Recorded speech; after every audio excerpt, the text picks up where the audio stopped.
Sometimes the kindness we show a stranger changes everything we thought we knew about ourselves. Sometimes one night can unravel a lifetime of secrets. High in the Montana mountains, Callen Virey lived alone in a cabin she built with her own hands, miles from the nearest soul.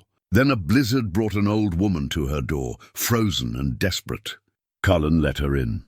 By morning, a well-dressed man arrived offering more money than Callen had seen in years. He said the woman was his mother. The old woman said nothing. What happened next would change all three of their lives forever. Before we jump back in, tell us where you're tuning in from. And if this story touches you, make sure you're subscribed, because tomorrow I've saved something extra special for you. The cabin stood at 7,200 feet, tucked into a fold of timber and granite, where the wind couldn't reach it in winter and the afternoon sun warmed the porch come July. Callen Virey had built it herself over 2 seasons, hauling materials on Ash's back when the mule would cooperate, dragging them herself when he wouldn't, every log notched by hand, every window frame fitted twice because the first time she'd measured wrong and had to start over. The door hung true on hinges she'd forged in a makeshift smithy, and the latch, hand-carved from mountain ash wood, fit so perfectly that snow couldn't force its way through even when the drifts piled 6 feet high against the north wall. She'd been living here 12 years now. 12 winters of silence broken only by wind and the occasional scream of a mountain lion. 12 springs watching the snow melt turn the creek into a torrent. 12 autumns of putting up preserves and splitting enough firewood to last until April. She knew every inch of the 5 miles between her cabin and the old logging road. She knew which game trails the elk favored, where the best fishing holes hid themselves under willow shade, and exactly how long it took to walk to the nearest human, 3.5 hours if the weather held. Impossible if it didn't. The cabin measured 16 by 20 feet. Tight quarters, but that suited Callen fine. A wood stove in the center threw heat in all directions. A narrow bed built into the west wall. A table she could fold down when she needed the space. Shelves holding her father's books, mostly westerns and field guides, and her own collection of repair manuals. She could fix anything mechanical, always could. That skill had served her well in her old life, back when she'd run a ranch with 200 head of cattle and equipment that broke down more often than it worked. That life felt like someone else's story now. A woman named Callen Virey had owned a ranch in the flatlands east of Missoula. She'd married a man named Douglas, who'd seemed steady and kind. She'd partnered with a woman named Iris Hartwell, who'd had money and business sense that Callen lacked. Together, they'd built something worth having, or so Callen had believed. Then one winter, Douglas and Iris had sat her down at the kitchen table and explained that they'd been seeing each other for 2 years. They wanted Callen out. They had lawyers. They had documents she'd signed without reading carefully enough. They had leverage she hadn't known existed. Within 6 months, Callen had lost everything. The ranch, the cattle, the equipment, and the small savings she'd scraped together over 20 years of hard work. The legal system had sided with them. Judges didn't care much about handshake agreements or who'd done the actual work. They cared about signatures on paper, and Iris had made sure those papers favored her and Douglas. Callen had spent a year after that doing day labor, sleeping in her truck, trying to figure out how a life could fall apart so completely. She'd trusted the wrong people. She'd been stupid. She'd let sentiment cloud her judgment. These thoughts had circled in her mind like buzzards, until finally she'd driven west into the mountains with what little money she had left. Found this spot where no one would bother her, and started over. The first year had been hard. Learning to live alone, truly alone, took adjustment. She talked to herself until she'd realized how crazy that sounded, then she'd stopped. She'd adopted Ash from a packer who was getting too old for the work. The mule had been stubborn and mean-tempered, which suited them both. She'd hunted and fished and learned which plants you could eat and which would make you sick. She'd made mistakes, plenty of them. But mistakes were easier to stomach when the only person they hurt was yourself. By the 2nd year, she'd found a rhythm. By the 5th, she couldn't imagine living any other way. She went to town twice a year, once in spring to sell furs and buy supplies, once in fall to do the same. The people there knew her as the mountain woman who wanted nothing from anyone. They left her alone. She left them alone. It was a good arrangement. Ash grazed in the meadow below the cabin, such as it was in late October. The grass had gone dormant, and the mule survived mostly on hay Callen had packed in during September. He was 23 years old now, grey around the muzzle, but still strong enough to carry a load when needed. She talked to him sometimes, more than she'd care to admit. He never judged her, never lied, never wanted anything from her except food and the occasional scratch behind his enormous ears. The day before the storm, Callen had felt it coming. Not from any weather report. She had no radio, no phone, no connection to the world's daily noise, but from the way the air tasted, metallic and heavy, from how the birds had gone quiet, from the particular quality of light that meant snow was gathering itself in the clouds, preparing to fall. She'd spent the afternoon securing everything. Brought extra wood onto the porch, checked the chimney, made sure the shed where Ash sheltered was tight, filled every container she had with water from the creek, because once the storm hit, she wouldn't want to venture out for anything. She'd made a pot of venison stew, enough to last 3 days if needed. Then she'd settled in with one of her father's old paperbacks and waited. Her father had died 15 years ago, before everything had fallen apart. He'd been a good man, quiet like her, more comfortable with animals and weather than people. He'd taught her how to hunt, how to read the land, how to fix an engine with nothing but wire and stubbornness. He'd also taught her that some folks couldn't be trusted, no matter how much you wanted to believe otherwise. She wished she'd listened to that lesson better before she'd met Douglas and Iris. The storm had started just after dark. First a few flakes, tentative, then the wind had picked up and the snow had come in earnest. Callen had fed the stove and gone to bed early, listening to the wind howl around the cabin's corners. Good solid walls, good roof. She'd built it right. The storm could rage all it wanted. She was safe. She'd slept soundly until sometime after midnight, when Ash had started making noise. Not his usual complaints, but something different. Alarm. Callen had pulled on her boots and coat, grabbed the rifle, always the rifle because you never knew what might be prowling around, and stepped onto the porch. The wind had nearly knocked her back inside. Snow driving horizontal, visibility maybe 10 feet. She'd called out to Ash, checking on him, when she'd heard something else. A sound that didn't belong. Something human. At first, she'd thought she was imagining it. The wind played tricks, but there it was again, a weak cry, barely audible. She'd grabbed the lantern, held it high, and seen a shape near the porch steps. A person collapsed in the snow, not moving. Callen's first instinct had been to retreat inside, bar the door. Strangers meant trouble. They always had. But even as she'd thought it, she'd known she couldn't leave someone to freeze to death on her porch. Whatever else she'd become in these mountains, she hadn't lost that basic piece of humanity. She set down the rifle and the lantern, grabbed the person under the arms, and dragged them up the steps and through the door. A woman, she'd realized, old silver-haired, dressed in a coat that had once been good quality, but was now soaked through and frozen stiff. The woman's lips were blue. Her skin was ice. Callen had worked quickly, the way she'd learned to do with injured animals. Stripped off the wet clothes, wrapped the woman in the spare blankets, positioned her near the stove but not too close. Warming someone too fast could be as dangerous as the cold itself. She'd heated water, made weak tea with honey, held the cup to the woman's lips. The woman had swallowed. That was good. Meant she wasn't too far gone. Her eyes had opened briefly, unfocused, frightened, then closed again. Callen had let her rest, kept the fire going, monitored her breathing. By dawn, the woman's color had improved, and she was sleeping naturally rather than the half-conscious state of hypothermia. Callen had sat at her table, drinking coffee, watching this stranger sleep in her cabin. She'd wanted to be angry. This was exactly the kind of complication she'd come to the mountains to avoid. But looking at the woman's face, weathered and lined but peaceful in sleep, Callen had felt something else, a kind of recognition. This woman was running from something too. You could see it in the worn-through soles of her shoes, In the way, she'd been dressed for travel, but not for survival. In the desperate path she must have taken to end up here, miles from any road. The storm had blown itself out by sunrise. The sky had cleared to that particular brilliant blue that only comes after heavy snow.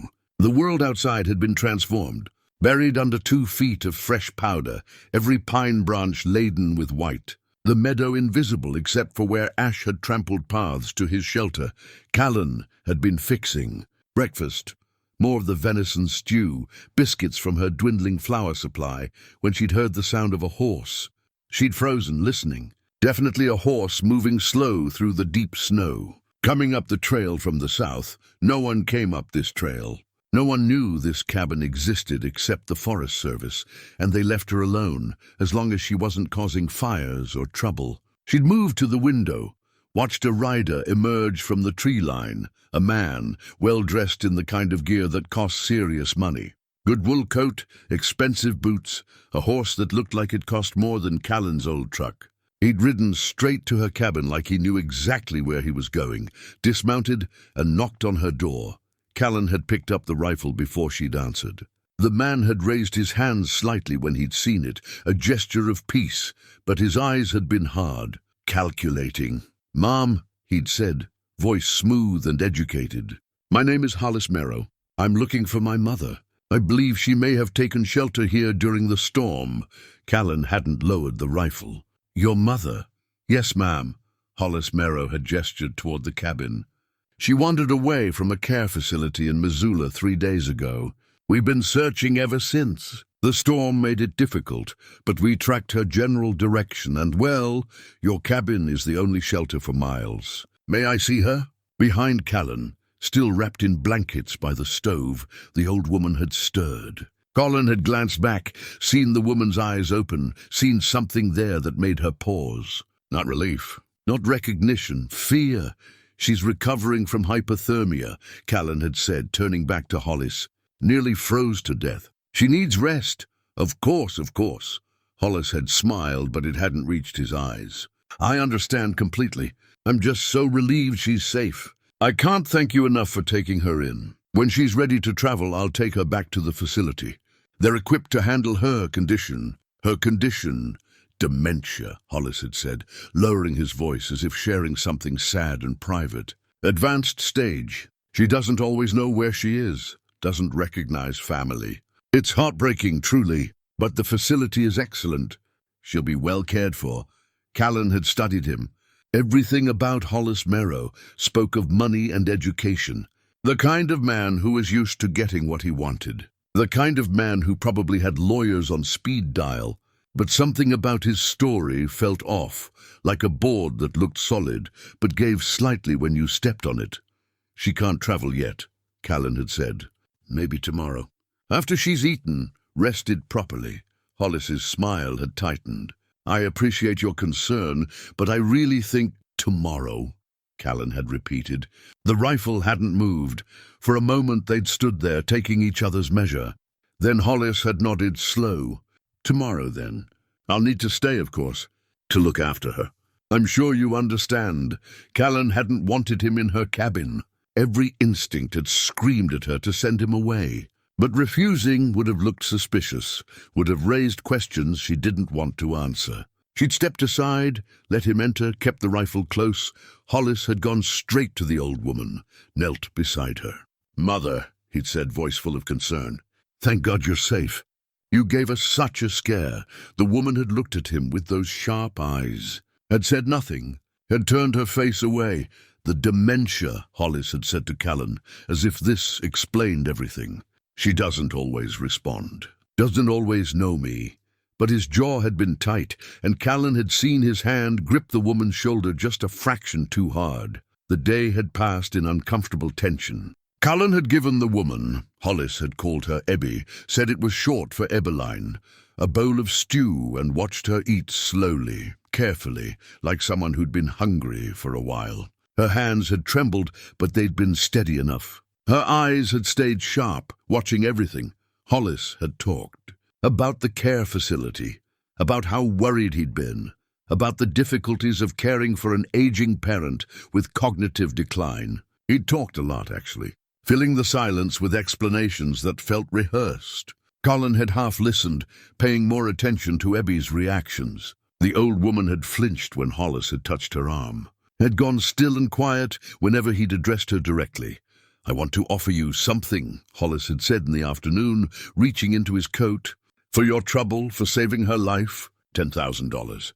He'd produced an envelope thick with cash. "I know it's not much, but keep it," Callen had said. Hollis had blinked. "I'm sorry? I don't want your money." "I did what anyone would do. Still, I insist." He'd set the envelope on the table. "You deserve compensation for your kindness."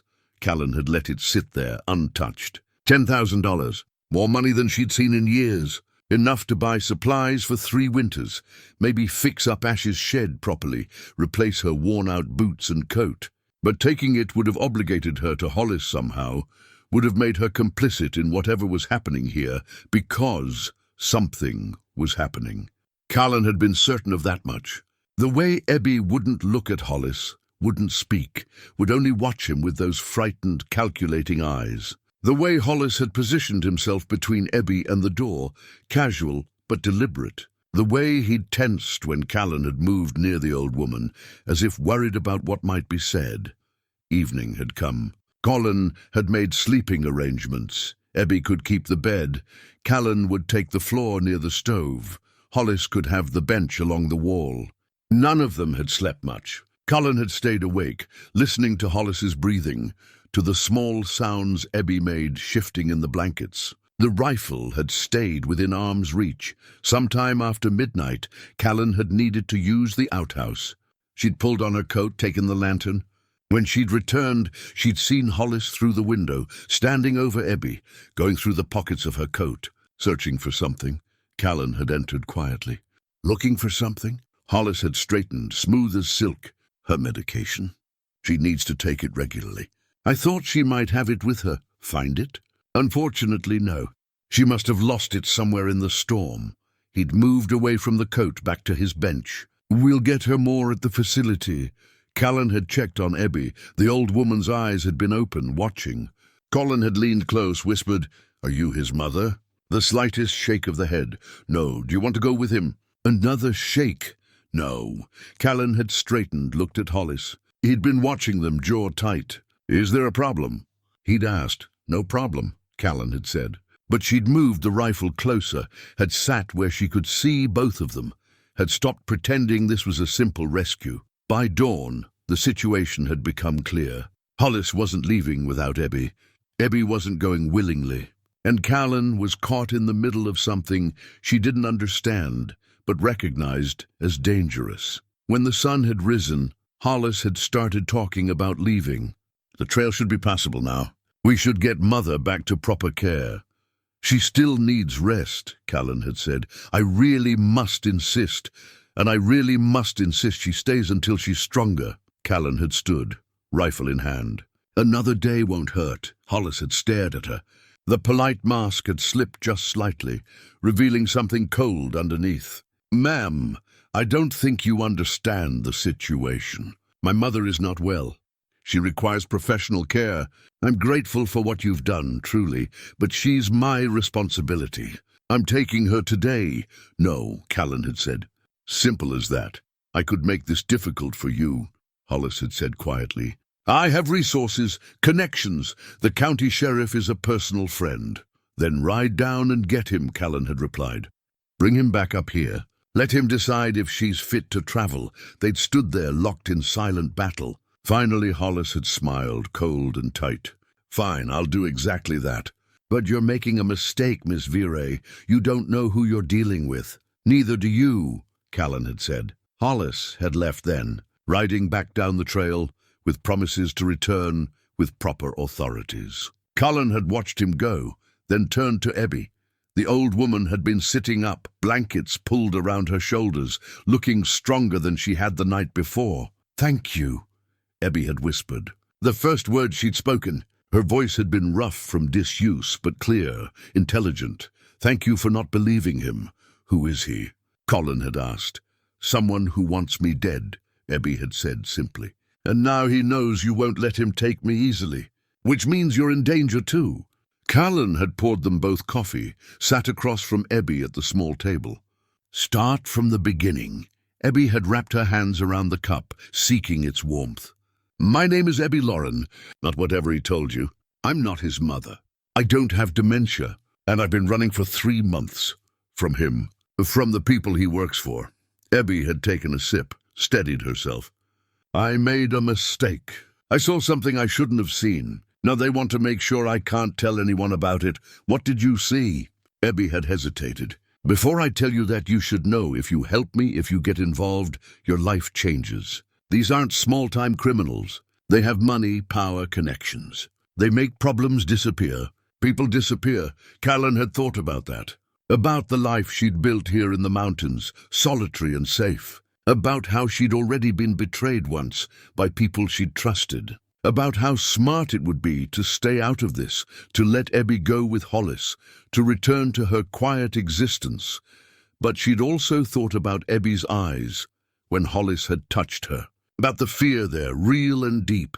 About how it felt to be powerless while someone with resources destroyed your life. I'm already involved, Callen had said. Tell me, so Ebby had told her. She'd worked as a bookkeeper for a development company out of Helena, Meadowland Holdings. She'd handled their accounts, processed their transactions, kept their books clean. It had been good work, steady pay, and she'd been grateful for it. She was 68 years old, widowed, living alone in a small apartment. The job had given her purpose.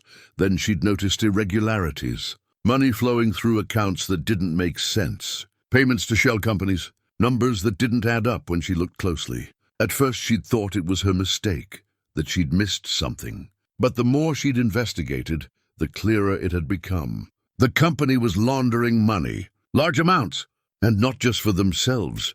They were moving money for other organizations, Ebby had explained. Criminal ones. I found connections to drug trafficking, to illegal gambling, to things I didn't want to believe. And then I found the land deals. What land deals? Meadowland Holdings has been acquiring property across western Montana for 15 years. They target small landowners, people who won't be missed much if they disappear. They make offers, low offers. If the owners refuse, things happen. Accidents, fires, sudden legal troubles. Eventually, the owners sell or lose the land through foreclosure. Callen had felt something cold settle in her chest. How many landowners? Dozens, maybe more. I only saw the accounts for the past 5 years. Ebby had met Callen's eyes. I couldn't let it continue. I made copies of the records. I was going to take them to the FBI, to someone who could stop this. But they found out. Someone in their organization realized files had been accessed, that copies had been made. They came for me. You ran. I ran. Took what I could carry and left.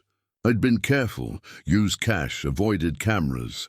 But they have resources I don't.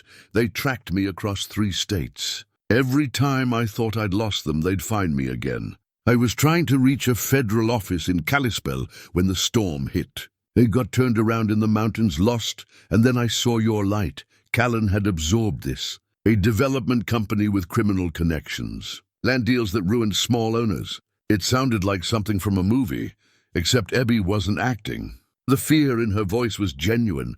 Where are the copies? The records you made? Ebby had touched her coat pocket. I have them. In a sealed envelope. Everything they've done, everyone they've hurt. It's all there.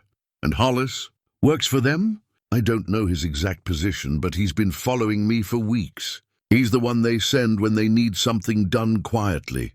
Ebby's hand had trembled slightly. If I'd been conscious when he arrived, if you'd let him take me right away, I'd be dead within a day. They'd make it look like the dementia story was true, like I'd wandered off again and froze.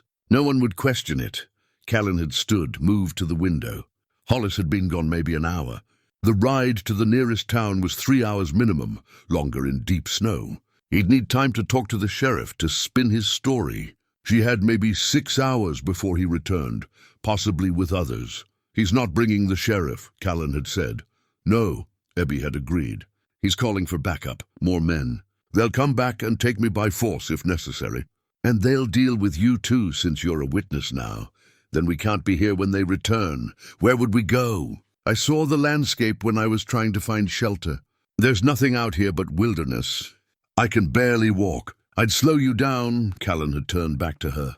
There's an old mining station 12 miles north. Built in the 80s, abandoned now, but it has a radio. Forest Service maintains it for emergencies. We can reach it in a day if we move steady. Call for help from there, real help. 12 miles through mountains in winter, with men hunting us. Abby had shaken her head. I won't make it. You made it here, didn't you? Through a blizzard, half frozen. You're tougher than you think. Callen had started gathering supplies. Besides, I know these mountains. I know trails they won't expect. We leave now. We have a head start. Why are you doing this? Abby had asked quietly. You don't know me? This isn't your fight. Callen had paused, holding her father's old compass, the one he'd given her before he died. He'd told her once that knowing which direction you were heading was less important than knowing why you were heading there. Maybe it is my fight, she'd said. Maybe I've been hiding up here long enough. She'd packed quickly, efficiently. Food, water, rope, fire-starting materials, the medical kit, extra ammunition. She'd loaded Ash with as much as he could carry. The mule had complained, but accepted the weight. He was used to Callen's plans, even when they didn't make sense. Abby had dressed in Callen's spare clothes, warmer and more practical than what she'd arrived in. She'd moved stiffly, clearly exhausted but determined. The envelope with the records had stayed in her inside pocket, close to her heart. They'd left the cabin just after noon. The sky had been clear, the air cold enough to burn lungs. Callen had taken one last look at the place she'd built, the refuge she'd created from the wreckage of her old life, and wondered if she'd ever see it again. Then she'd turn north, leading Abby and Ash into the wilderness, leaving behind the only safety she'd known for 12 years. The first 2 miles were the hardest. The trail Callen followed wasn't really a trail at all, just a path she'd worn over years of walking, now buried under snow. Abby struggled with the terrain, breathing hard, stopping every few hundred yards to rest.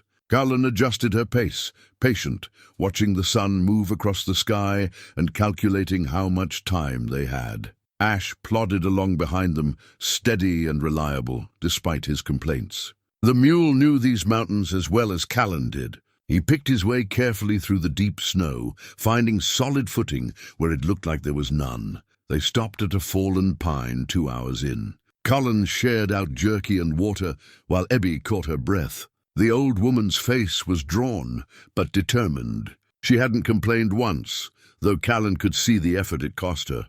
Tell me about yourself, Abby said between breaths. If we're going to be running for our lives together, I should know something about you. Callen chewed the jerky, considering. She hadn't talked about herself to anyone in years.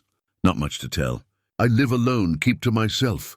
That's not a life story. That's a defensive position. Abby smiled slightly. I was married for 42 years, to a man who thought 3 words was a conversation. I know deflection when I hear it. Despite everything, Callen almost smiled. I used to run a ranch. Had a husband, had a partner. They both decided they wanted the ranch more than they wanted me. I lost everything in the legal fight. Came up here to start over. How long ago? 12 years. Long time to be alone. Seemed safer than trusting people. Abby was quiet for a moment. I understand that feeling. After my husband died, I thought about hiding too. Just disappearing somewhere no one could hurt me. But loneliness hurts in its own way, doesn't it? Callen didn't answer. She'd spent 12 years telling herself she preferred the solitude, that she didn't need human connection. Sitting here with Abby, talking to someone who actually listened, she realized how much she'd been lying to herself. They moved on. The terrain grew steeper, rockier. Callen led them along a ridge where the wind had blown most of the snow clear, making for easier walking. To their left, the mountain dropped away into a valley thick with pine. To their right, granite cliffs rose toward peaks still dusted with clouds. It was beautiful country. Harsh and unforgiving, but beautiful. Callen had always appreciated that about the mountains. They didn't pretend to be something they weren't. They didn't lie about what they demanded from you. Late in the afternoon, they heard the sound of engines in the distance. Snowmobiles, maybe 3 or 4 of them, coming from the south. From the direction of Callen's cabin. They're back already. Ebby said, voice tight. Callen listened, tracking the sound. They'll search the cabin first. When they don't find us, they'll start looking. But they'll expect us to head toward town, not deeper into the mountains. We have time. How much time? Enough. Callen hoped that was true. She led them into a thick stand of pine, off the ridge and out of sight. They waited there as the sound of engines grew closer, then passed to the west, heading toward the main trail. When the sound faded, they continued north. The sun was getting low now, temperature dropping. They needed to find shelter before dark, or the cold would kill them as surely as Hollis would. Callen knew a spot, an overhang of rock that formed a shallow cave about a mile ahead. She'd sheltered there before during day hikes. It wasn't much, but it would keep them out of the wind. They reached it just as twilight settled over the mountains. Callen got Ebby situated in the deepest part of the overhang, then gathered deadfall for a small fire. She kept it tiny, just enough for warmth, shielded by rocks so the light wouldn't be visible from a distance. Ash stood nearby, dozing on his feet. Callen gave him grain from her pack and checked his hooves. He was holding up well, better than Ebby. The old woman sat wrapped in a blanket, holding her hands toward the small flames. Her face looked older in the firelight, more tired. "I'm slowing you down," she said. "You could move faster without me. We move together or not at all. That's foolish. These men will kill you because of me. You should leave me. Save yourself." "I spent 12 years hiding in those mountains," Callen said, feeding another stick to the fire. "Telling myself I was being smart, being safe. But I was just scared. Scared of being hurt again. Scared of trusting anyone. Scared of living." She met Ebby's eyes. "Maybe helping you is the first real thing I've done since I came up here." Ebby reached across and squeezed Callen's hand. "Then I'm grateful. More than you know. They ate a cold meal. No point heating anything and creating smells that might carry." Callen rationed their supplies carefully. 2 more days to the mining station if they kept a good pace, longer if they had to hide or detour. The food would last, barely. As darkness settled completely, Ebby pulled out the envelope she'd been carrying. The silver locket she wore caught the firelight, and Callen noticed it for the first time.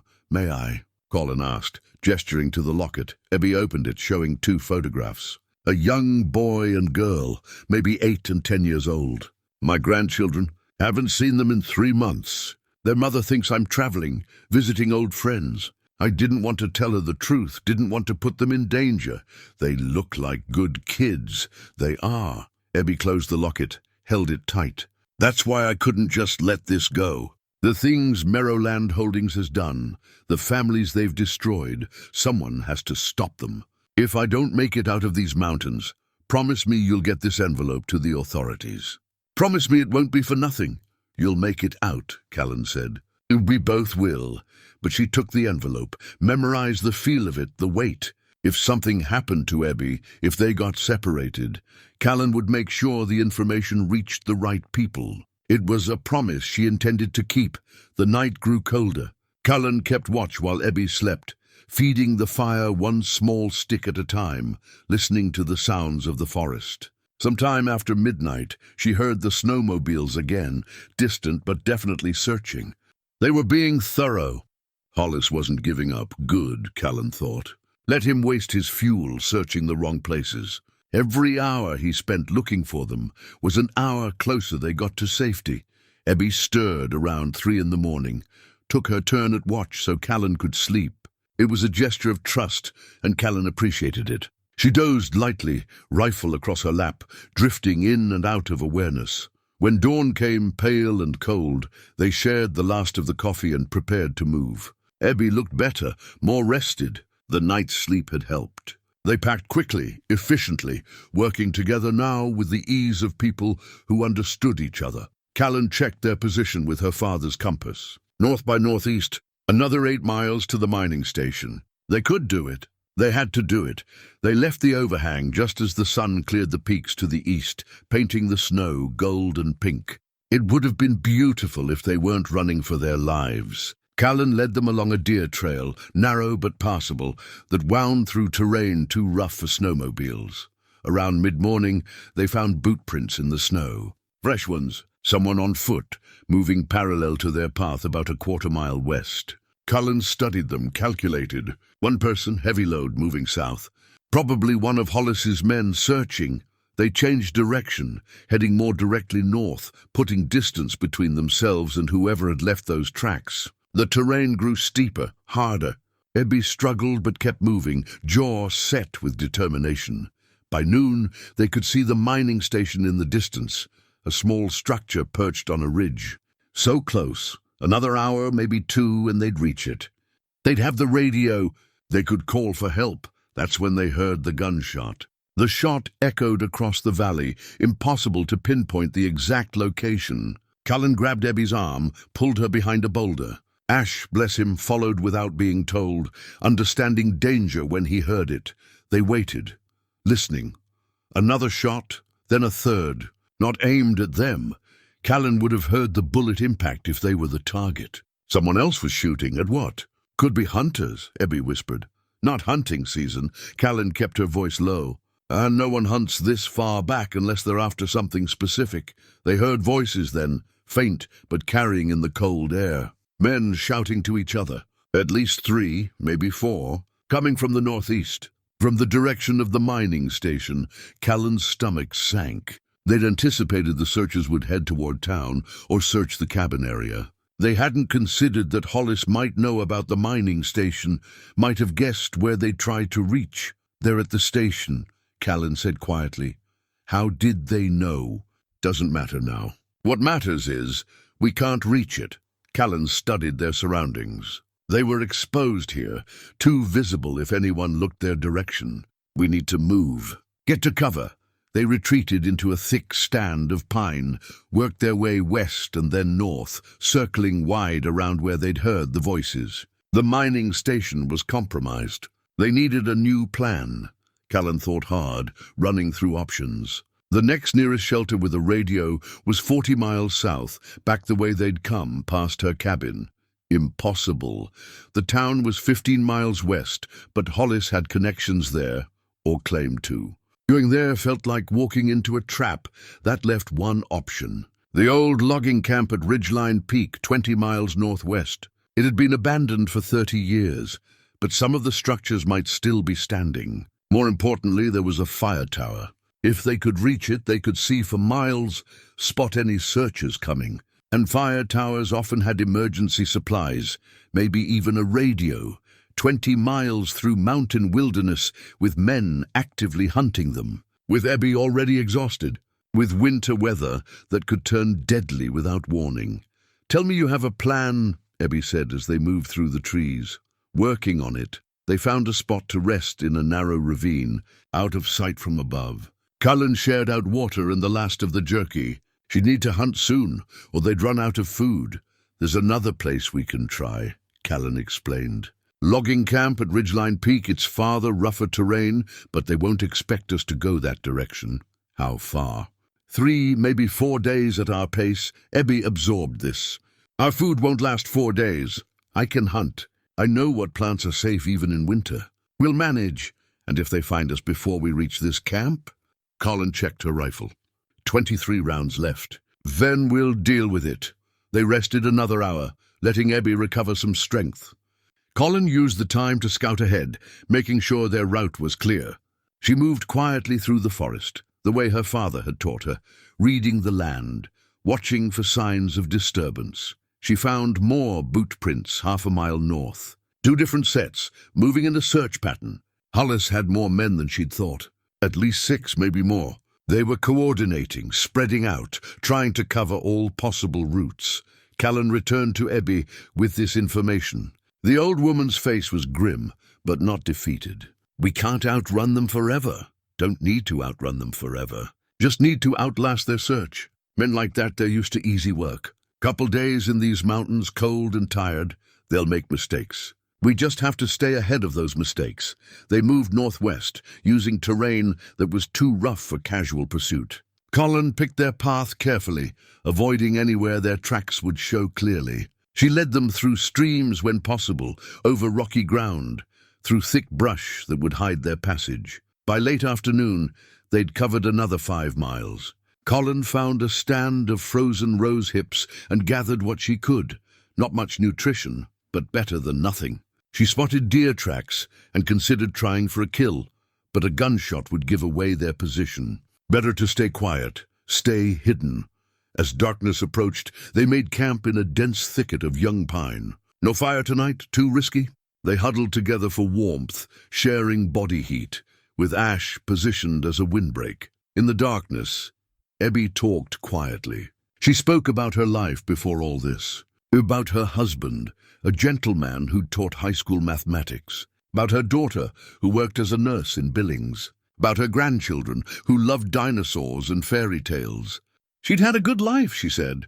Quiet and ordinary and good. I keep thinking about all those families in the records, Abby said. People like you who worked hard for what they had.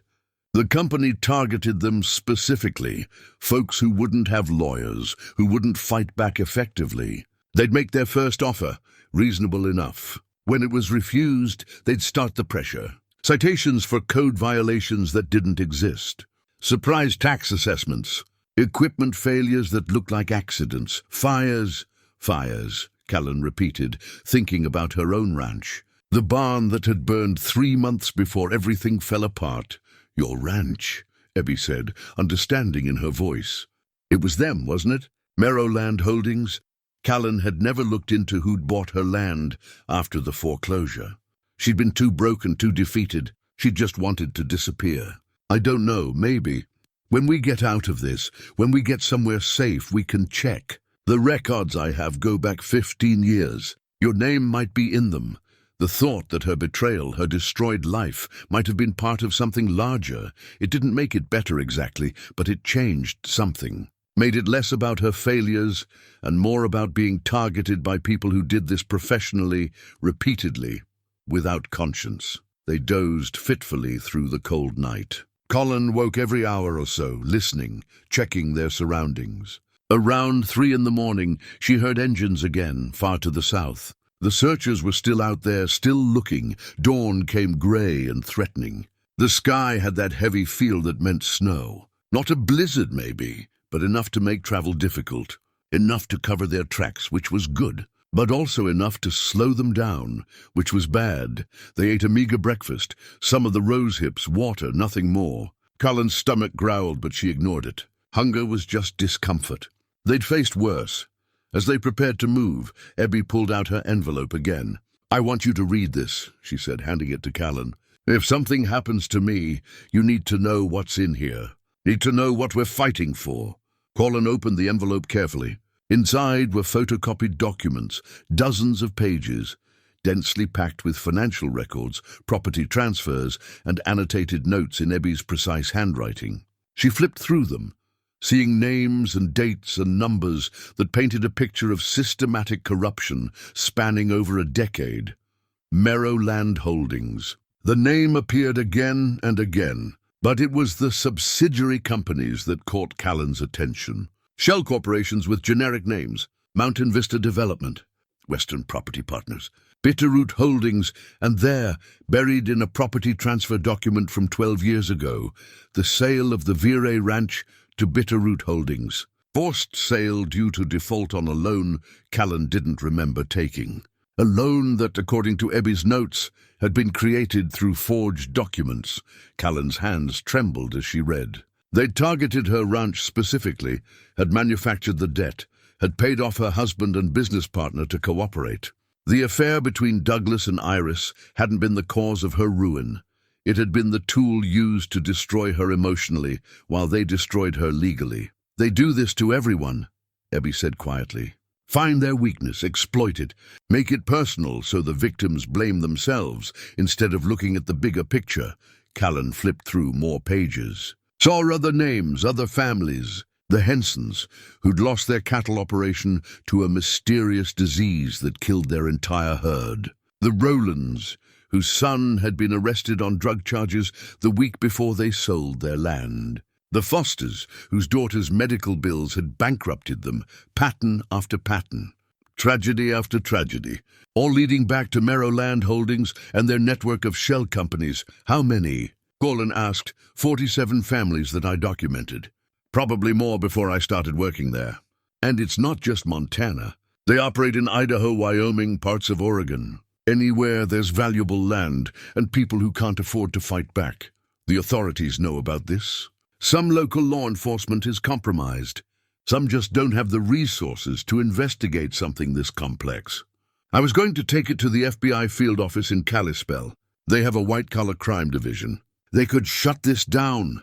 Ebby's voice was bitter. If I could reach them. Callen carefully put the documents back in the envelope, sealed it. We'll reach them, whatever it takes. They moved northwest through steadily falling snow. The flakes were large and wet, accumulating fast. Within an hour, visibility had dropped to maybe 50 feet. The world became white and close, muffling sound, disorienting, but the snow also hid them. The tracks filled in within minutes. The searchers would have trouble following, would have to stop and wait for better conditions. It gave Callen and Ebby an advantage if they could keep moving despite the difficulty. The terrain grew rougher. They were climbing now, heading toward a pass that would take them over the ridge and down into the valley where the old logging camp waited. The pass was steep, treacherous in snow, but it was the fastest route. Ebby struggled with the climb. Her breathing came labored, her movements slow. She was nearing the end of her reserves. Callen could see it, could feel it. They needed rest, but couldn't afford to stop. At the base of the steepest section, they paused. Callen studied the slope, calculating the best route. It would take everything Ebby had left. I can't, Ebby said simply. I'm sorry, Callen. I've got nothing left. Yes, you do. Callen took Ebby's pack, added its weight to her own load. I'll carry the gear. You just focus on moving, one step at a time. Why are you doing this? Ebby asked again, the same question she'd asked before. You could take the envelope, leave me, get to safety faster. Callen thought about the document she'd just read. About her name in those records. About 47 other families destroyed the same way. About 12 years she'd spent blaming herself for being stupid, for trusting the wrong people.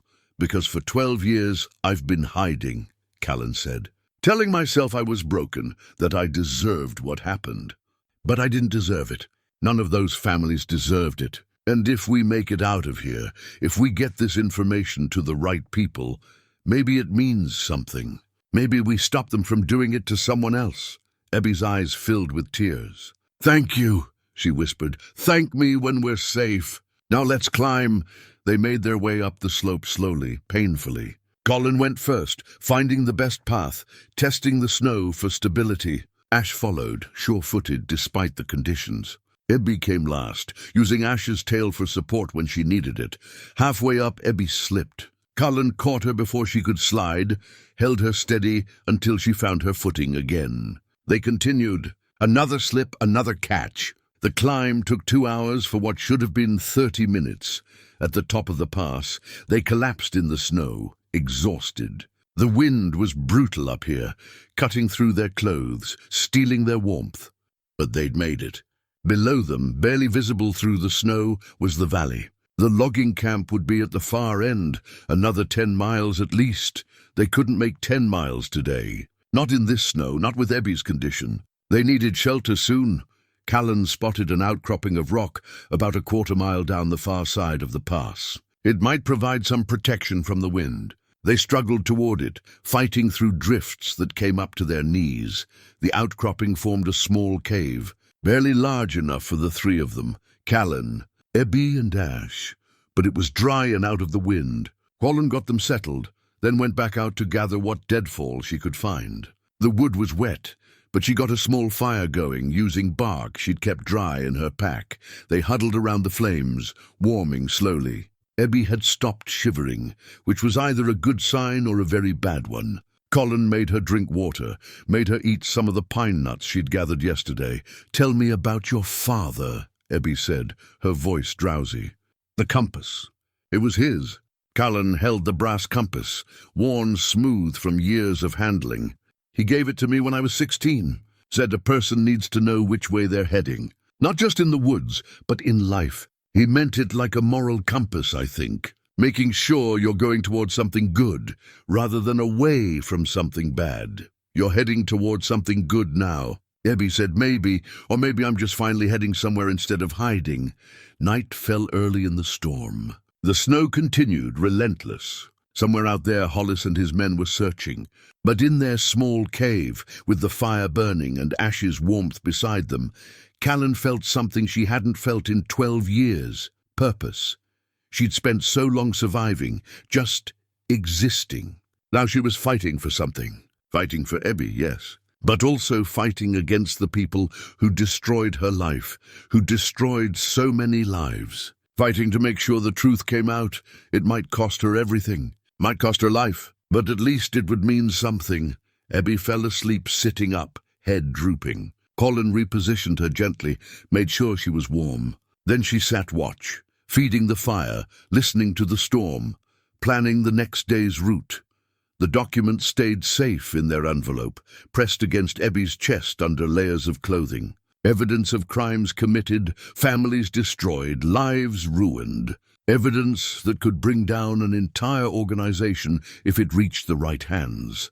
Callen intended to make sure it did. The storm broke during the night. By dawn, the sky was clear and impossibly blue, the kind of blue that only comes after heavy snow. The world outside their cave looked transformed, buried under 2 feet of fresh powder, every tree branch laden with white. They ate a sparse breakfast, the last of their food, except for some emergency rations Callen had been saving. Today, they'd need to reach the logging camp or find game. Their supplies wouldn't stretch another day. Abby moved stiffly, every joint protesting. She was nearing the absolute end of her endurance. But she stood, packed her small bundle and prepared to continue without complaint. Her determination was remarkable. They set out across the valley floor, moving slowly through the deep snow. Ash broke trail, his bulk making the passage easier for the 2 women. The sun was bright, reflecting off the snow with blinding intensity. Callen had to squint against the glare. Around mid-morning, as they stopped to rest, Callen heard it. The distant buzz of snowmobile engines. Multiple machines spread out, searching in a coordinated pattern. The storm had slowed them, but not stopped them. Hollis was still hunting. "We need to hide," Callen said, scanning their surroundings. They were crossing an open meadow, exposed, nowhere to take cover quickly. There, Abby pointed to a cluster of boulders at the meadow's edge. Not perfect, but better than standing in the open. They reached the boulders just as the first snowmobile came into view, maybe a half-mile away. Callen positioned them in a gap between 2 large rocks, covered their tracks as best she could. Ash stood quiet, understanding the need for silence. 3 snowmobiles appeared, moving in a sweep pattern across the valley. They were professional about it, thorough, leaving no ground unchecked. Callen held her breath as they approached within 100 yards. If they spotted Ash, if they decided to investigate the boulders more closely, it was over. But the snow was deep and trackless, showing no sign of recent passage. The snowmobiles continued their pattern, sweeping past, engines fading toward the north. They waited another hour before moving, making sure the searchers had truly passed. Then they continued toward the logging camp, moving faster now, urgency pushing them despite exhaustion. By early afternoon, they could see structures through the trees. The logging camp had been built on a hillside, taking advantage of the terrain for moving timber down to the valley. Most of the buildings had collapsed under 30 years of snow and decay, but one structure stood relatively intact, a large equipment shed with a metal roof. And beyond it, still standing, was the fire tower. They approached cautiously, watching for any sign that someone else had been here recently. But the snow around the buildings was undisturbed, except by wildlife. They were alone. The equipment shed door hung crooked on rusted hinges. Inside, the space was cavernous, empty except for some debris and the skeletal remains of old machinery. But it was shelter, and that was what mattered. Callen got Abby settled in a corner that was relatively dry and out of the wind. Then she went to investigate the fire tower. The ladder up looked questionable. Many of the rungs rusted through, but the structure itself seemed sound. She climbed carefully, testing each step. The cabin at the top was small, maybe 8 feet square, with windows on all sides. The radio equipment had been removed long ago, but there was a supply box bolted to one wall. Callen opened it, found emergency blankets, waterproof matches, and, thank God, 3 cans of beans and a can of coffee. She also found something else. An old metal canteen, dented and weathered, with initials scratched into its side. RM, some miner or logger from decades ago, leaving their mark on the wilderness. It reminded Callen that people had always come to these mountains, seeking refuge, seeking fortune, seeking escape. She wasn't the first to run from something, wouldn't be the last. From the tower's height, Callen could see for miles. The valley spread below, pristine and white. She could see the pass they'd crossed yesterday, could trace roughly where her cabin would be, far to the south. And she could see, distantly, 3 tiny specks that might have been snowmobiles. Still searching, she climbed back down, brought the supplies to Ebby. They opened one of the cans of beans, ate it cold, rationing half for later. It was the best meal they'd had in days. "We should rest here," Callen said. "At least through tomorrow. Let them search themselves out. Then we can push for the town." "How far to town from here?" 12 miles west. 2 days on foot, 1 if we push hard."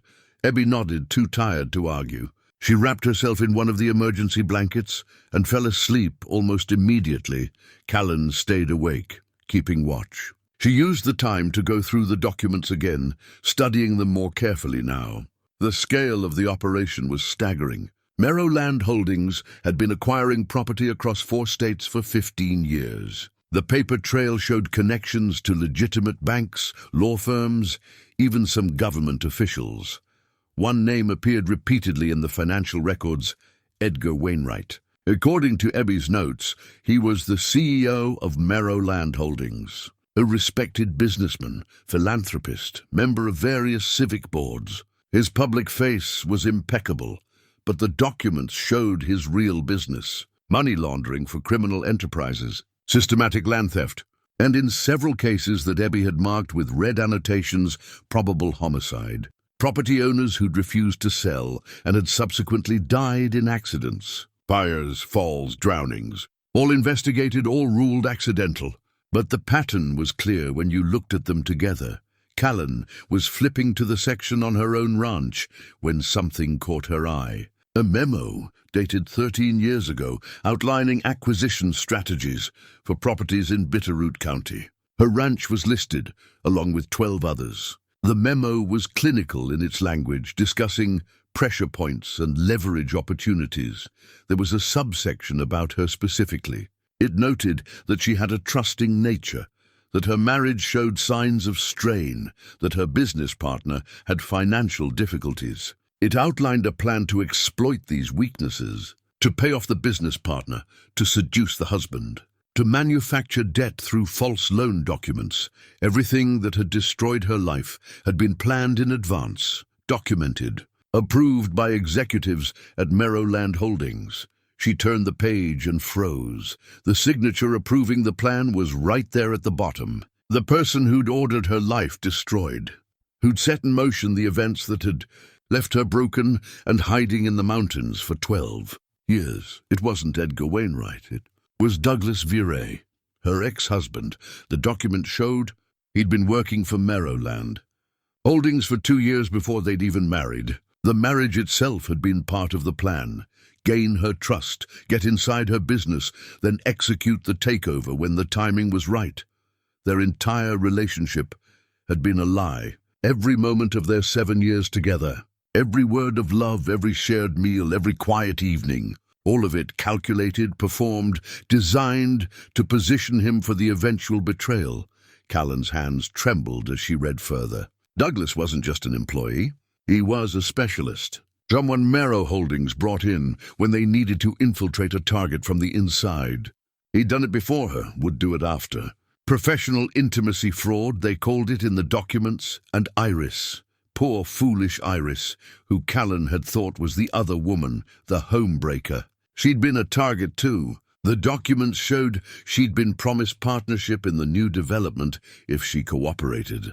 She'd signed away her rights, thinking she was joining a legitimate business venture. Then they'd squeezed her out too, left her with nothing. The barn fire that had preceded everything, that wasn't an accident either. It was arson, ordered by Douglas, executed by a contractor whose name appeared in dozens of other accidents throughout the documents. Callen sat with this knowledge, feeling it reshape everything she'd believed about the past 12 years. She'd blamed herself for being stupid, for trusting wrong. But she'd never had a chance.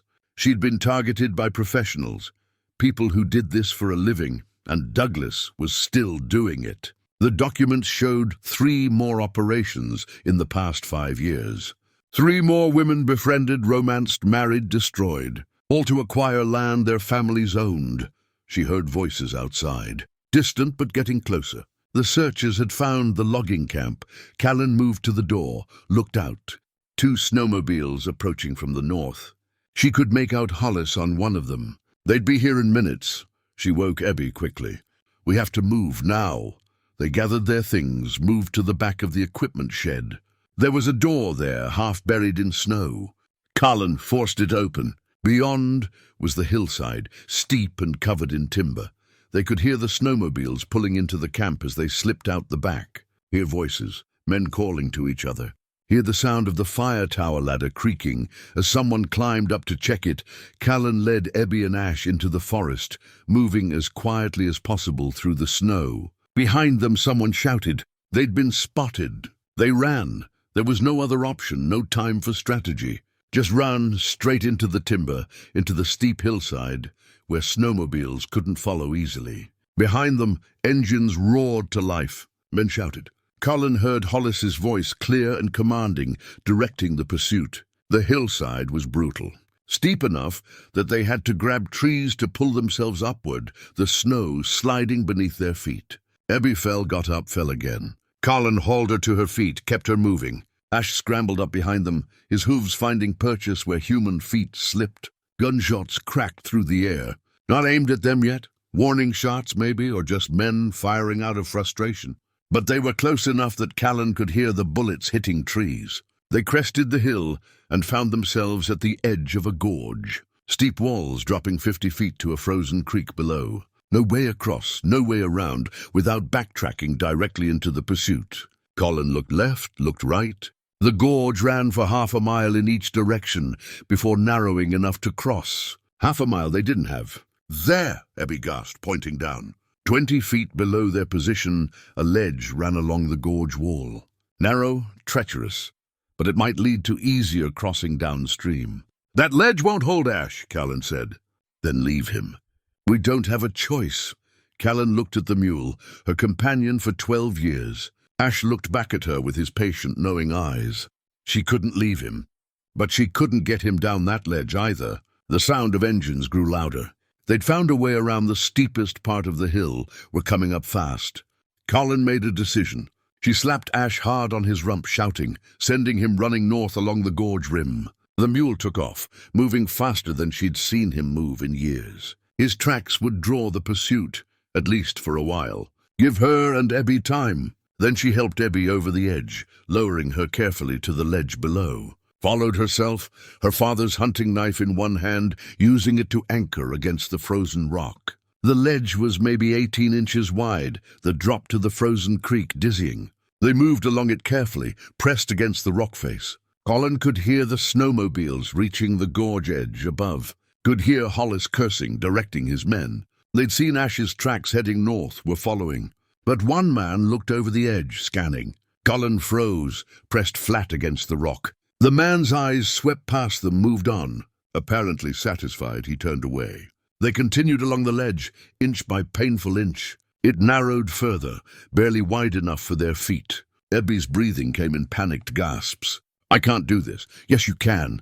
Don't look down. Just focus on the next step. I'm going to fall. You're not going to fall. I've got you." Callen was behind Ebby, one hand gripping the old woman's coat, ready to catch her if she slipped. The ledge led them around a bend in the gorge wall. The rock face changed here, more fractured, with small handholds that made the traverse slightly easier. Ebby's breathing steadied as she found a rhythm, her fingers finding cracks to grip. After what felt like hours, but was probably only 20 minutes, the ledge widened. They reached a spot where a rockfall had created a natural ramp down to the gorge floor. The frozen creek stretched below them, covered in snow but passable. They descended carefully, Callen testing each foothold before putting her weight on it. The rockfall was unstable, loose stones shifting under their boots. But they made it down without falling, reaching the creek bed with relief so intense Callen's knees nearly buckled. "We need to move," she said, though both of them wanted nothing more than to collapse right there. "They'll figure out where we went eventually." They followed the creek downstream, using the frozen surface where it was solid, scrambling along the banks where it wasn't. The gorge walls rose on either side, creating a natural corridor that hid them from view, but also trapped them. If Hollis's men came from both directions, there would be nowhere to go. The creek led them northeast, exactly the direction they needed. After half a mile, the gorge walls lowered, and they climbed out into a sparse forest of pine and aspen. Callen paused, listening. No engines, no voices, just wind and the distant cry of a hawk. "Did we lose them?" Abby asked, her voice hoarse with exhaustion. "For now. But Hollis isn't stupid. He'll regroup, figure out our direction."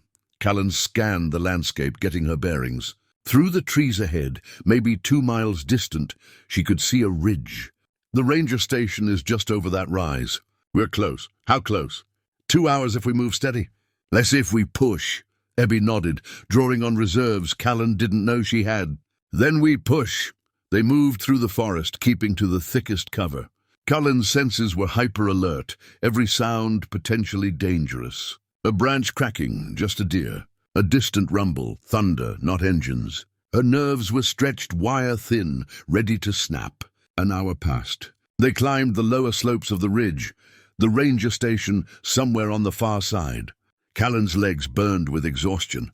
Beside her, Abby moved like a woman possessed, driven by pure determination past the point where her body should have given out. They crested a small rise, and Callen stopped abruptly, holding up her hand. Voices, faint but clear, coming from the north. She pulled Abby down behind a fallen log, peered through the branches. 2 men on foot, moving in a search pattern. Not Hollis. These were different operatives, probably called in as reinforcements. They were checking the area methodically, maybe 200 yards away and moving closer. "We have to go around," Callen whispered. They backtracked carefully, circled wide to the south. It added time they didn't have, but direct confrontation with 2 armed men wasn't an option. Callen had her rifle, but she was down to her last few rounds. Every shot had to count. They reached the ridge summit an hour later, and there, spread below them, was salvation. The ranger station sat in a small valley, exactly as Callen remembered it from her rare visits to town. A sturdy log building with a radio tower, 2 trucks parked outside, smoke rising from the chimney. People were there, federal authority, safety. But between them and the station lay 2 miles of open ground, a meadow covered in snow, with nowhere to hide, nowhere to take cover if they were spotted. "It's too exposed," Abby said, reading Callen's thoughts. "It's our only chance.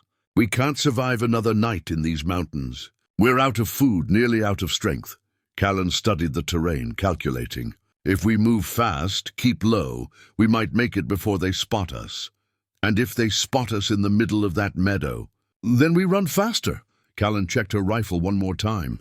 11 rounds left, enough for covering fire if needed. "Ready?" Abby pulled out the envelope of documents, checked that it was secure in her inner coat pocket. Everything they'd been through, everything they'd risked, came down to getting that envelope to the Rangers. "Ready." They started down the ridge, angling toward the edge of the meadow. The descent was steep, and they had to move carefully to avoid starting a slide. Halfway down, Callen heard the sound she'd been dreading. Engines, multiple snowmobiles coming from the west. "They've spotted us," Abby gasped. "Not yet. But they will soon." Callen looked at the meadow at the ranger station beyond. So close, less than 2 miles. They could make it. They had to make it. They reached the meadow's edge and paused for one breath, one moment to gather themselves. Then they stepped out into the open and started running. The snow was deep here, untouched, crusted on top, but breaking through with each step. It made running nearly impossible, turned it into a desperate ploughing motion, high stepping through drifts that came up to their knees. Every step was agony. Every breath burned. Behind them, the engines grew louder. Callen risked a glance back and saw them, 3 snowmobiles emerging from the tree line, spreading out in a wide formation. Hunting. "Don't look back!" Callen shouted to Ebby. "Just run!" Focus on the station. They'd covered maybe half a mile when the snowmobiles entered the meadow. The machines moved faster than humans could ever hope to run, closing the distance with terrifying speed. Callen could see the ranger station clearly now, could see people emerging from the building, drawn by the sound of engines.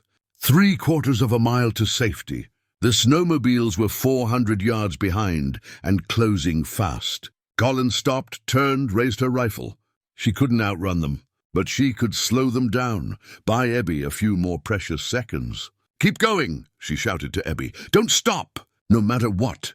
Ebby stumbled on, but turned back, her face anguished. "Callen, go!" Callen sighted down the rifle barrel, led the nearest snowmobile, squeezed the trigger.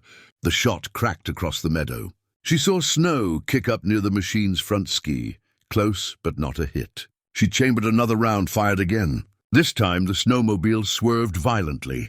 Hit or near miss, she couldn't tell, but it slowed.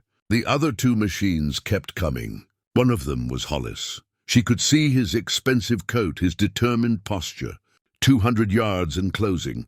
She fired 3 more times in rapid succession. One snowmobile's windscreen shattered. Another veered off, its driver ducking. But Hollis kept coming, unwavering, closing the distance. Callen turned and ran. Ebby was ahead, maybe a 1/4 mile from the ranger station now. The people there were moving toward them, 2 rangers in uniform, calling out. One was speaking into a radio.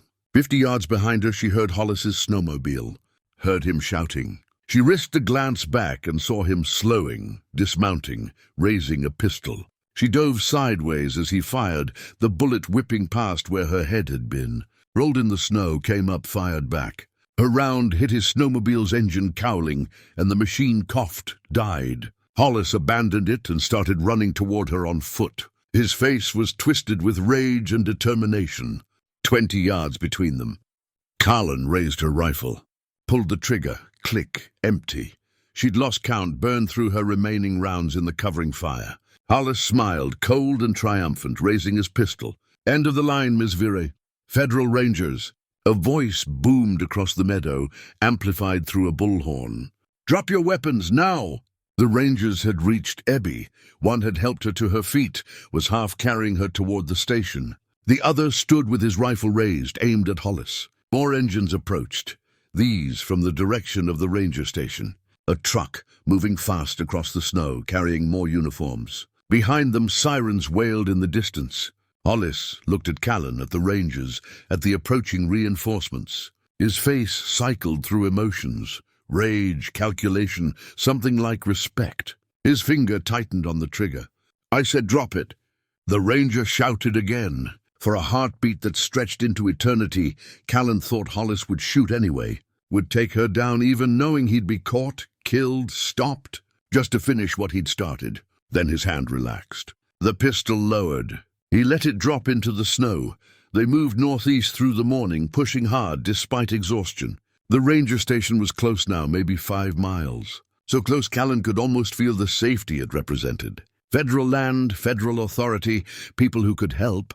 But Hollis was closing in too. They'd heard the snowmobiles getting nearer throughout the morning, heard the coordination over radios as the searchers tightened their net. The men were learning the mountains, learning how to search efficiently. Time was running out.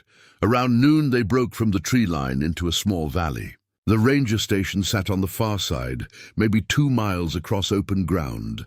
A sturdy log building with a radio tower. Trucks parked outside, smoke rising from the chimney. People were there. Safety was there, but crossing the valley meant exposure. 2 miles of open snow with nowhere to hide. If the searchers spotted them, they'd be caught in the open. "We have to risk it," Ebby said, reading Callen's thoughts. "We don't have the strength for another night in the mountains." She was right. They were both running on empty, beyond exhaustion. This was their chance, maybe their only chance. They started across the valley, moving as fast as Ebby could manage. The snow was deep, crusted on top, breaking through with each step. Not going, burning the last of their energy. They'd covered maybe half a mile when they heard the engines. Two snowmobiles coming from the tree line to their left. The men had spotted them. "Run," Callen said, but running wasn't possible anymore. They struggled forward, desperate. The ranger station still over a mile away. The snowmobiles closed in fast. Callen stopped, turned, raised her rifle. She fired once, twice, aiming for the engines. One snowmobile swerved, its driver fighting for control. The other kept coming. Hollis, she recognized him now, could see his face even at this distance. Determined, focused, closing the gap. She fired again, missed. He was weaving, making himself a difficult target. "Go," Callen told Abby. "Get to the station. I'll hold them off. I'm not leaving you. You have to. The documents are what matter. Get them to the Rangers." Callen chambered another round. "Go now?" Abby hesitated, then stumbled forward, moving toward the station as fast as her exhausted body would allow. Callen stood her ground, rifle ready, watching Hollis approach. He stopped his snowmobile 50 yards out, engine idling. The other man pulled up beside him, nursing his damaged machine. Hollis climbed off, stood in the snow. He had a pistol in his hand. "Miss Virey," he called out. "This has gone on long enough. Give me the old woman and the documents and you can walk away. I have no quarrel with you." "I don't believe you," Callen called back. "Smart, you shouldn't, but I'm offering anyway because you're between me and something I need. I don't particularly want to kill you, but I will if necessary." Callen could see Abby in her peripheral vision, still moving toward the station, still too far away. She needed more time? "Those documents show you destroy families for profit," Callen said, keeping Hollis talking. 47 families, maybe more. 47 families got fair market value for land they couldn't make profitable, Hollis replied. "We helped them transition out of failing businesses." "That's not a crime, Ms. Virey, that's economics. What about the fires? The accidents? The people who died? Unfortunate coincidences. Nothing more." Hollis took a step forward. "But we're wasting time. The old woman has something that doesn't belong to her. I'm here to retrieve it. Last chance to walk away." Callen glanced at Abby again. 3/4 of a mile to the station now. Almost there. Rangers were emerging from the building, attracted by the gunfire, by the commotion in their valley. "She's gonna make it," Callen said. "Your people are finished." Hollis followed her gaze, saw the Rangers, saw Abby approaching them. His jaw tightened. "Then I suppose we do this the hard way." He raised his pistol. Callen dove sideways as he fired, rolled, came up shooting. Her round caught him in the shoulder, spinning him. The other man was raising his shotgun when she put a round near his feet, making him duck. She turned and ran, following Abby's path, racing for the station. Behind her, Hollis was getting back on his snowmobile, wounded but not stopped. The engine roared to life. Callen ran harder than she'd ever run. The Rangers were moving toward them now, 2 men in uniform calling out. One was speaking into a radio. The snowmobile closed in. Callen could hear it, feel it, 30 yards behind and closing. She turned, fired her last rounds at the engine. The snowmobile coughed, died, momentum carrying it forward before it stopped. Hollis climbed off, pistol raised. 20 yards between them. Too far for accuracy with a pistol, but close enough to get lucky. "Federal Rangers," one of the uniformed men called out. "Drop the weapon now!" Hollis ignored him, focused on Callen. His face was cold, calculating, making a decision. Then Abby's voice cut through the tension. "I'm a federal witness. That man works for Merrow Land Holdings. I have evidence of organized crime, money laundering, and multiple homicides. I'm requesting protective custody." The Rangers' demeanor changed instantly. They drew their weapons, moved with professional precision. "Drop the weapon," the lead ranger repeated, louder now, authoritative. "I won't ask again." Hollis looked at the Rangers, at Callen, at Abby, calculating odds, weighing options. The other man who'd been with him raised his hands slowly, letting his shotgun fall into the snow. For a moment, Callen thought Hollis would fight anyway. She could see it in his eyes, the consideration of violence, of going down shooting rather than facing what came next. His finger tightened on the trigger, then sirens wailed in the distance. Multiple vehicles approaching fast on the ranger station access road. The cavalry was coming. Hollis lowered his pistol. "Let it drop," raised his hands. The Rangers moved in quickly, professionally. They secured Hollis and the other man, called in the situation over their radios. Within minutes, 2 sheriff's vehicles arrived, then an unmarked car that Callen guessed was federal. A woman in a dark suit emerged from the unmarked car, badge visible on her belt. She went straight to Ebby, spoke quietly. Ebby nodded, pulled out the envelope, handed it over with shaking hands. The woman opened it, scanned the contents. Her expression remained neutral, but Callen saw the slight widening of her eyes, the way she immediately pulled out her phone and made a call. Whatever was in those documents, it was big enough to matter. More vehicles arrived over the next hour. FBI, state police, even someone from the Montana Attorney General's office. The ranger station became a command center. Hollis and his associate were loaded into separate vehicles, read their rights, driven away. Paramedics checked Ebby, wrapped her in blankets, started an IV. She was severely dehydrated. Exhausted, suffering from exposure but stable. They wanted to transport her to a hospital, but the FBI woman insisted Ebby stay for a preliminary statement. Callen sat on the ranger station steps, watching it all unfold. Someone had brought her coffee and a sandwich. She ate mechanically, tasting nothing, processing everything that had happened. An FBI agent, younger than Callen, Ernest, sat down beside her. "Miss Virey, I need to get your statement." Everything that happened from the time Ebby Lauren arrived at your cabin. Callen told the story, all of it. The storm, Hollis's arrival, the chase through the mountains, the documents she'd read. She told them about her own ranch being listed in those documents, about Douglas Virey's role in the operation. The agent took notes, asked clarifying questions.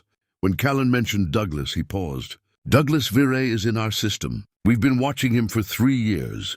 But we didn't have enough evidence to move. If what you're saying is true, if he's documented in Ms. Lauren's files, we can finally bring him in." "It's true," Callen said. "It's all in there. His operations, his methods, everything." The agent nodded, made more notes. "You probably saved Ms. Lauren's life. Maybe dozens of other lives, given what might have happened if this organization had continued operating." Callen didn't feel like a hero. She felt tired, hollowed out. 12 years of hiding, of running from her past, and it had taken 5 days of running towards something to finally feel like she'd accomplished anything. The FBI woman, Agent Kessler, she'd introduced herself as, came over. "Ms. Lauren's statement corroborates everything. We have enough to move on Meadowland Holdings immediately. Warrants are being prepared now. By tonight we'll have arrested a dozen people. By next week, hopefully more." "What about Douglas?" Callen asked. "He's on the list. Top priority, actually. Ms. Lauren's documents show his involvement in at least 7 separate property frauds. We'll have him in custody within 48 hours. Callen felt something shift inside her chest. Not satisfaction exactly. Not even relief. Just a kind of settling, like a bone that had been out of joint finally clicking back into place. "What happens to Ebby?" she asked. "Protective custody until trial. She'll be safe, well cared for. And once this goes to court, her testimony will put these people away for a long time." Kessler studied Callen. "You'll be called as a witness, too. Are you prepared for that?" "Yes," Callen said. And she was. For 12 years, she'd hidden from the people who'd hurt her.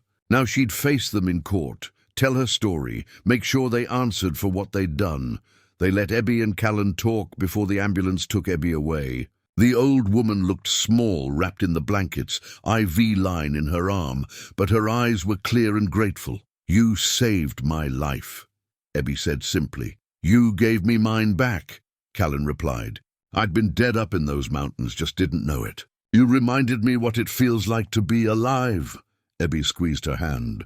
"Promise me something. Don't go back to hiding. Don't waste the second chance we both just got." "I promise." They loaded Ebby into the ambulance. Callen watched it drive away, lights flashing, carrying the brave woman who'd run for 3 months, who'd nearly frozen to death, who'd kept fighting even when it seemed hopeless. Then she turned to Agent Kessler. "I need to find my mule."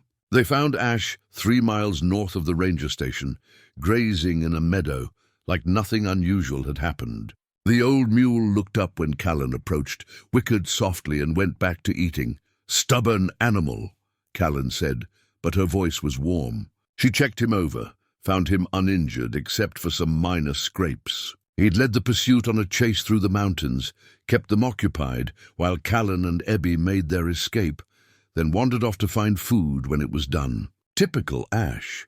She led him back to the ranger station, where a truck was waiting to take them both to town. The rangers had offered her a place to stay, medical attention, anything she needed.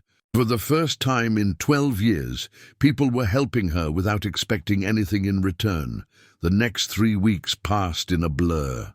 FBI interviews, formal statements, identification of suspects in photographs. Callen stayed in town, in a small motel room that felt strange after years in the cabin. Too many walls, too many sounds, but also safe, warm, and connected to the world again. She watched the news coverage. Meadowland Holdings offices raided, executives arrested, assets frozen. Douglas Virey taken into custody in Wyoming, where he'd been working on his latest mark. Edgar Wainwright, the CEO, arrested at his estate. The organization was dismantled piece by piece, the evidence from Ebby's documents proving everything. Callen testified before a grand jury, told her story, identified Douglas, identified the documents showing how her ranch had been targeted. She saw him across the courtroom, and he looked smaller somehow. Not the man who'd destroyed her life, just a criminal in handcuffs facing consequences. He'd tried to speak to her. "Callen, I don't," she'd said, and walked away. The state returned her ranch to her. The development permits had been fraudulent, the sales forced under false pretenses. Legally, the land was still hers. They handed her the deed on a Wednesday afternoon in a lawyer's office. She'd held the paper, stared at it, felt nothing. She didn't want the ranch, didn't want to return to that life, to rebuild what had been taken. That person, that life, belonged to someone she used to be. Instead, she made other plans. 2 months after the arrests, Callen stood on her cabin porch. The spring thaw had started, snow melting from the lower elevations, the creek running high and loud. She'd come back to pack her things, to close this chapter of her life. The cabin looked the same, solid, well-built, a good refuge for someone who'd needed to hide. But Callen wasn't hiding anymore. She'd sold the ranch, the real sale this time, legal and fair, to a young family who wanted to raise cattle the traditional way. They'd reminded her of herself 20 years ago, full of hope and determination. She'd given them a good price, thrown in some equipment, wished them well. With the money, she'd bought a different property, smaller, closer to town, with room for a few horses and a large garden, and space for a second building, which was already under construction. A counseling center, a place for people who'd lost everything to fraud, to betrayal, to systematic destruction of their lives. Ebby had helped her plan it. They'd become close over the months of legal proceedings, 2 women bonded by survival and shared purpose. Ebby was out of protective custody now, living with her daughter in Billings, but they talked regularly, made plans, dreamed about helping others the way they'd helped each other. The center would offer free legal advice, trauma counseling, and practical support. Callen had connections now, lawyers who'd worked on the Merrow case, therapists who understood what it meant to lose everything, advocates who could navigate the system. She'd bring them together, create something good from all the pain. She packed her father's books, the ones that had kept her company through 12 winters. Packed the compass, the hunting knife, the few possessions that mattered. Left the furniture, the stove, the structure itself. Maybe someone else would need it someday. Maybe another person running from something would find shelter here. Ash waited outside, saddled and ready. He was retired now, living in a nice pasture near Callen's new property, but he'd made this last trip with her. One final journey through the mountains they'd shared for so long. Before she left, Callen took out her worn leather journal, the one she'd started 12 years ago when she'd first arrived, full of plans for the cabin, sketches of construction, notes about survival. She flipped to a blank page near the end and wrote, "I came here broken, believing I needed to hide from the world. I was wrong. Sometimes we need distance to heal, but healing isn't the same as hiding." Real healing means facing what hurt you, making sure it doesn't hurt others, and building something better from the pieces. Thank you, mountains, for keeping me safe while I learned that lesson. Thank you, Ebby, for reminding me what courage looks like. Thank you, Ash, for putting up with me all these years. I'm ready now. Ready to live again. Ready to help others find their way back from the dark places. Ready to be part of the world instead of hiding from it. She closed the journal, left it on the table. Maybe someone would find it someday, read it, understand. Then she locked the door with the hand-carved latch she'd made so long ago, climbed onto Ash, and rode down the mountain. The town had a different feel now. Not threatening, not dangerous, just a community where people lived and worked and helped each other. Where she had friends, responsibilities, purpose. Agent Kessler had called last week. The trials were proceeding. Douglas would face 15 to 20 years. Edgar Wainwright even more. Dozens of executives and operatives from Merrowland Holdings were being prosecuted. And because of Ebby's courage, because of the evidence she'd preserved, the convictions would stick. 47 families would get some measure of justice. Maybe not everything they'd lost, but acknowledgement that they'd been wronged. Compensation where possible. And most importantly, the knowledge that it wouldn't happen to anyone else. Callen reached her new property by evening. The house was small but comfortable, with windows that looked out over the valley and mountains in the distance. Close enough to see them, far enough to breathe. The counseling center was taking shape, framing complete, roof going on next week. She settled Ash in his pasture, fed him, spent a few minutes just standing with him in the fading light. The mule had saved her life more than once in those mountains, had been her only companion through years of isolation. Now he could rest, graze in peace, enjoy his final years without hardship. We made it, she told him. Both of us. We made it through. Inside the house, Callen found a letter waiting. From Ebby, she opened it, read the careful handwriting. Dear Callen, my grandchildren visited this week. I told them about you, about what we went through together. They think you're a hero. I told them we both are, that sometimes regular people have to do extraordinary things, and that's what heroism really is. The center sounds wonderful. When it opens, I'll come for the ceremony. I want to be there, want to see what we helped create. Because it is we, isn't it? We survived together, we fought together, and now we're building something together, even from a distance. I've been thinking about that night you found me on your porch. If you'd turned me away, which you had every right to do, I'd be dead. But more than that, you'd still be hiding in those mountains, still running from a past that wasn't your fault. We saved each other, Callen. Never forget that. With love and gratitude, Ebby Callen folded the letter carefully, placed it on her desk next to her father's compass. Two objects that pointed her in the right direction. One toward physical paths, one toward the moral path she'd chosen. She made dinner, real food, fresh vegetables from the store, bread she'd bought that morning. Not survival rations, not whatever she could hunt or gather. Just a normal meal in a normal kitchen. It felt strange and wonderful. After dinner, she sat on her porch, watching the sun set over the mountains. The same mountains where she'd hidden for 12 years. The same mountains where she'd nearly died. The same mountains where she'd found something she thought she'd lost forever. Hope, purpose, the will to fight for something beyond her own survival. She thought about Douglas in prison, about the other criminals facing justice. She thought about the families who'd been destroyed, who were now finding closure. She thought about Ebby, safe with her family, preparing to testify at the trials. And she thought about the counseling center, about the people she'd helped there. People like her, who'd been betrayed and broken and convinced they deserved it. She'd tell them the truth, that they didn't deserve it, that they could heal, that there was life after devastation. The mountains turned purple in the fading light, then dark. Stars emerged, the same stars that had watched over her cabin for 12 years. But she wasn't looking at the mountains anymore. She was looking forward, toward town, toward the center, toward the future she was building, a future where kindness mattered, where standing up for strangers made a difference, where one woman's courage could bring down an organization of criminals, where another woman's willingness to help could save a life and redeem her own. Callen smiled, something she hadn't done much in 12 years. The weight she'd carried for so long, the weight of shame and failure and self-blame, had lifted. Not completely, healing took time, but enough that she could breathe freely, could look forward without flinching.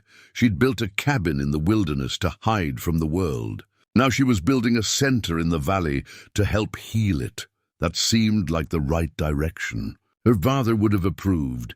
She stayed on the porch until full dark, until the cold drove her inside. Tomorrow she had meetings, plans to finalize, people to help. But tonight, she just sat with the quiet satisfaction of knowing she'd found her way back. Not to who she used to be, but to who she was meant to become. Sometimes a blizzard brought more than danger to your door. Sometimes it brought purpose. Sometimes it brought the chance to save someone else, and in doing so, save yourself. Callen closed the door, latched it, a new latch, but just as sturdy as the old one, and smiled again. She was home. Not the cabin in the mountains, not the ranch she'd lost, but here, in this new place, building something better from all the broken pieces, finally, truly home.